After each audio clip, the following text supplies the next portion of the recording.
অন্য দেবদেবীর তুলনায় এই বঙ্গে অন্নপূর্ণা মন্দিরের সংখ্যা খুব বেশি নয়। তারই মধ্যে উল্লেখযোগ্য হল ব্যারাকপুরের তালপুকুর অঞ্চলের অন্নপূর্ণা মন্দির।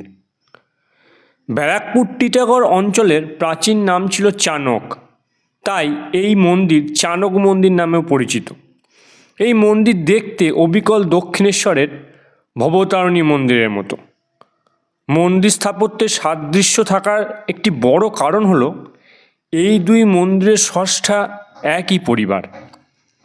ব্যারাকপুরের এই অন্নপূর্ণা মন্দির নির্মাণ করেছিলেন রানী রাসমণির কনিষ্ঠা কন্যা জগদম্বা দেবী। দিনটা ছিল 12 এপ্রিল 1875 সাল। ঠাকুর শ্রী শ্রী রামকৃষ্ণ পরমহংসদেব এই মন্দিরের উদ্বোধন করেন। মন্দিরের মূল প্রবেশপথ পূর্ব দিকে। মন্দিরের তোরণদ্বারের ওপর অবস্থিত রয়েছে একটি সিংহ মূর্তি। ইংরেজ সরকার এই সিংহ মূর্তিটিকে সরিয়ে ফেলার জন্য মন্দির কর্তৃপক্ষকে প্রবল চাপ দিয়েছিল। তাদের বক্তব্য ছিল এটা ব্রিটিশ সাম্রাজ্যের প্রতীক, তাই মন্দির কর্তৃপক্ষের কোনো এখতিয়ার নেই এটি ব্যবহার করার। পরবর্তীকালে মন্দির কর্তৃপক্ষের সাথে মামলায় হেরে যায় ব্রিটিশরা, আর থেকে যায় সিংহমূর্তি। সিংহমূর্তিযুক্ত লোহার ফটক দিয়ে মন্দির প্রাঙ্গণে প্রবেশ করলে পাশাপাশি নাট মন্দির ও অন্নপূর্ণা মন্দির আপনাদের চোখে পড়বে। পশ্চিম সীমান্তে উত্তর দক্ষিণে বিস্তৃত পাশাপাশি 6টি উঁচু 8 চালা শৈলীর শিব মন্দির। মূল মন্দিরটিতে 9টি চূড়া থাকায় এটিকে নবরত্ন প্রকৃতির মন্দির বলা হয়। শিব মন্দিরের প্রত্যেকটিতে প্রতিষ্ঠিত রয়েছে প্রায় 3 ফুট উঁচু কালো পাথরের শিবলিঙ্গ। ইটের তৈরি এই মন্দিরের নির্মাণ কাজ শুরু হয় 1870 সালে এবং এটি সম্পূর্ণ হতে 5 বছর সময় লেগেছিল। মন্দিরটি একটি উঁচু প্ল্যাটফর্মে অবস্থিত এবং পশ্চিম, উত্তর ও দক্ষিণ দিকে সিঁড়ি রয়েছে। এটি পঙ্খের কাজযুক্ত 9টি চূড়া বিশিষ্ট নবরত্ন মন্দির। প্রথম তলে 4টি এবং দ্বিতীয় তলায় মোট 5টি চূড়া রয়েছে। প্রত্যেক দিন অন্নভোগের ব্যবস্থা রয়েছে। নিত্য পুজোর পাশাপাশি প্রতি মাসের শুক্লপক্ষের অষ্টমী তিথিতে হয় বিশেষ পুজো।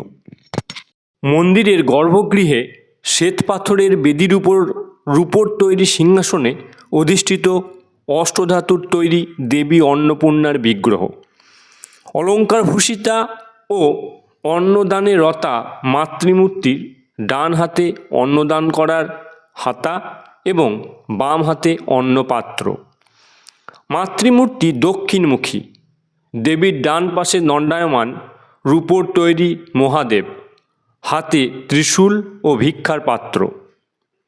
ব্যারাকপুরের এই শিবশক্তি অন্নপূর্ণা মন্দির নির্মিত হয়েছিল দক্ষিণেশ্বরের মন্দির নির্মাণের ঠিক 20 বছর পরে। মথুরামোহন বিশ্বাসের ইচ্ছাকে বাস্তবায়িত করতেই তার স্ত্রী জগদম্বা দেবী তৈরি করেছিলেন এই মন্দির। এই মন্দির নির্মাণের পেছনে একটা কাহিনী রয়েছে। 1847-এ রানী রাসমণি তার জামাই মথুরামোহন বিশ্বাস আত্মীয় স্বজন ও দাস দাসীদের নিয়ে বজরায় কাশী যাত্রা করছিলেন। যাত্রার শুরুর দিন রাতেই তিনি স্বপ্নাদেশ পান কাশী না গিয়ে গঙ্গার পাড়েই মন্দির প্রতিষ্ঠা করে নিত্য পুজোর ব্যবস্থা করা হোক। রানী কাশী যাত্রা স্থগিত করে ফিরে আসেন। পরে 1855 সালে দক্ষিণেশ্বরে ভবতারিণী মন্দির প্রতিষ্ঠা করেন। শোনা যায় অন্নপূর্ণার দর্শন না হওয়ায় মথুরামোহনের মনে মনে ইচ্ছে ছিল দেবী অন্নপূর্ণার মন্দির প্রতিষ্ঠা করার, কিন্তু তার জীবদ্দশায় তা সম্ভব হয়নি। শেষ পর্যন্ত তার সেই স্বপ্ন পূরণ করেন তার স্ত্রী রানী রাসমণির ছোট মেয়ে জগদম্বা দেবী। মন্দির প্রতিষ্ঠার যাবতীয় দায়িত্ব পালন করেছিলেন তাদের পুত্র দ্বারিকানাথ বিশ্বাস।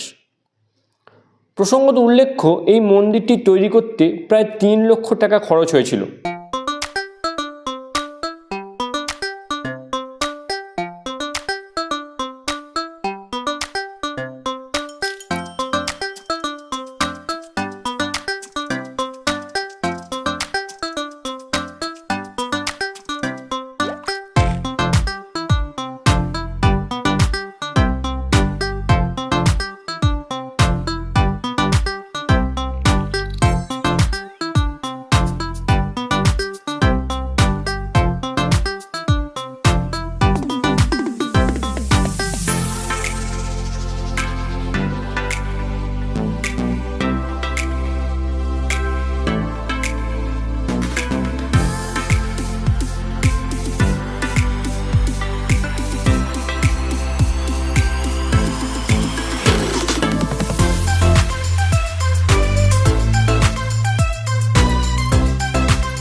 তাহলে বন্ধুরা, আজকের মতো এই পর্যন্তই। আবার দেখা হবে অন্য কোনো ভিডিওতে, অন্য কোনো বিষয় নিয়ে। নমস্কার। আর হ্যাঁ, ভিডিওটা ভালো লাগলে সাবস্ক্রাইব করতে ভুলবেন না। বাই।